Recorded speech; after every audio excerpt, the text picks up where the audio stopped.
এটা উল্টা আমি একটু পরে সব ডিসকাশন করতেছি। আমি সচরাচর সবসময় বলে আসছি যে আমি অনলাইনে যাই কিনি সবসময় ঠকি। মানে তারপরও শিক্ষা হয় না। আমার হাজব্যান্ড আমাকে বকা দেয়, আমার মেয়ে ছেলে মেয়ে সবাই বকা দেয়, তুমি অনলাইন থেকে কেন কেনো কেন কেনো কেন কেনো। আমার নিজের একটা শোরুম ছিল, তারপর আমি শোরুমটা বন্ধ করে দিয়েছি শুধুমাত্র যে ভোক্তাদের যেন কোনো রকম কোনো কারণ শোরুমের মালগুলি অনেক মানে অনেক দিন বন্ধ ছিল, আমার ঝামেলা গেছে, আমি করোনার সময় বন্ধ ছিল। যেহেতু আমি ভোক্তা অধিকার থেকে বঞ্চিত করব না ভোক্তাদেরকে, এই জন্য আমি শোরুমটা বন্ধ করে দিয়েছি।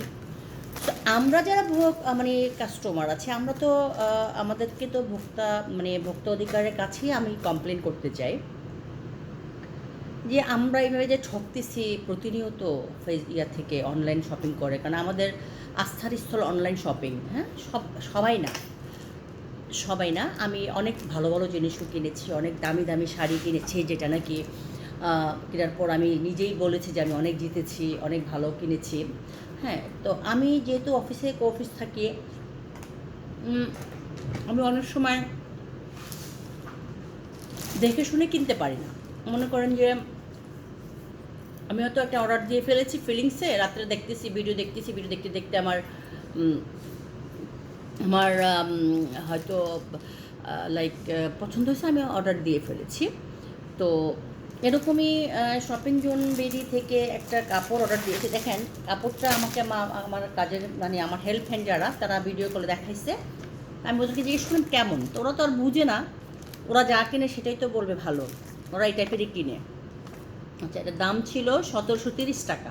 এই যে বাউচার, আমি এখন এটা বানাইতে দেইনি, রেখে দিয়েছি। দেখেন এই ড্রেসটাকে পাকিস্তানি বলে সেল করেছে, বললো যে পাকিস্তানের ভার্সন।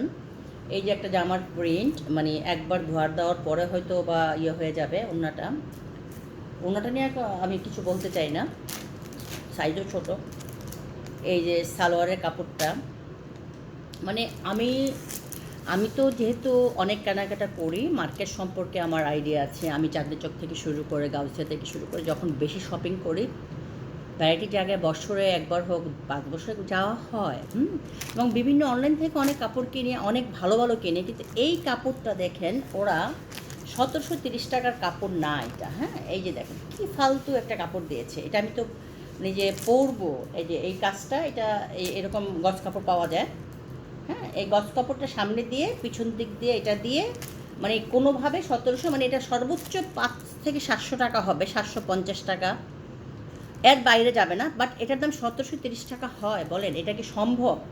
এই জামা, তারপরে যেটা ভিডিওতে দেখাইছে হাতে কাজ আছে, এটা হাতে কাজ নেই, এতটুকু কাজ। এই যে এটা কি হাতে দেওয়া যাবে? এটা হাতে দেওয়া যাবে? হাতে দেওয়া যাবে না। সো অনলাইন ব্যবসায়ীদের কাছে অনুরোধ, আপনারা যখন কাপড় চোপড় ভোক্তাদেরকে, বিশেষ করে যারা আমরা অনলাইনে কেনাকাটা করি, আমি না শুধু আমার আমার আমার ছেলে মেয়ে, আমার মেয়ের যারা মানে হেল্প হ্যান্ডরাও কিন্তু কিনে। এইভাবে ঠকাইলে তো আসলে অনলাইন বন্ধ করে দেওয়া উচিত আমি মনে করি, কারণ এত ঠকায় মানুষে। এই 500-700 টাকার কাপড়টা কীভাবে 1730 টাকা রাখে? মানে এটা আমার পক্ষ থেকে আমি একটা প্রতিবাদ করলাম, কারণ এই কাপড়টা একদম ফেরফেরা একটা কাপড়। ওই যে আমরা যে ব্লাউজের ভিতরে যে আস্তর দেয়, সেই আস্তরের মধ্যে প্রিন্ট করা, ঠিক আছে? এটা এমন না যে সুইচ বয়েল বা বয়েল। 1200 টাকার কাপড় অনেক ভালো হয়। 1200 টাকার 3 পিস আমি নিজে অনেক কিনেছি। 600 টাকার আমি 3 পিস কিনেছি রাজধানী মার্কেট থেকে শুরু করে অনেক জায়গা থেকে। এর চেয়ে ভালো 600 টাকার 3 পিসও এর চেয়ে ভালো। মানে আমার অনেক কাপড় লাগে, আমি একবারের বেশি পরি না, যেহেতু ভিডিও বানাইতে হয়, আমার রিল বানাই, আমি ছবি তুলি। সো আমার তো কাপড়ের প্রতি একটা নেশা থাকে, আমি একবারে বেশি পরি না। সো এই জামাটা সর্বোচ্চ 550 থেকে 600 টাকা হওয়ার বেশি হবে না। হ্যাঁ, সুতির না।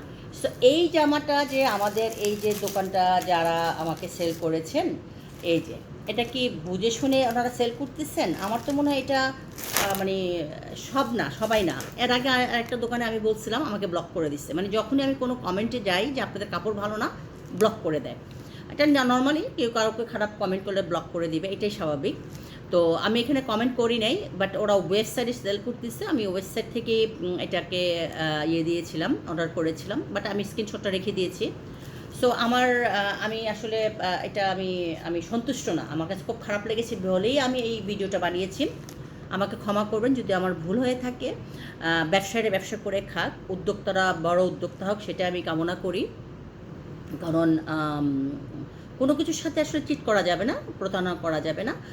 আমরা যখন ব্যবসা করব, আমার আমার ছোটো বোন অনেক আছে, তনি থেকে শুরু করে অনেকেই অনেক ভালো ব্যবসা করতেছে, ওদের কাপড় চোপড়ও ভালো। বাট এইভাবে ডাকাতি করলে তো হবে না, এটা একটা বড় রকমের ডাকাতি হলো আর কি। সকলে ভালো থাকবেন। ভুল হলে ক্ষমা সুন্দর দৃষ্টিতে দেখবেন। আল্লাহ হাফিজ।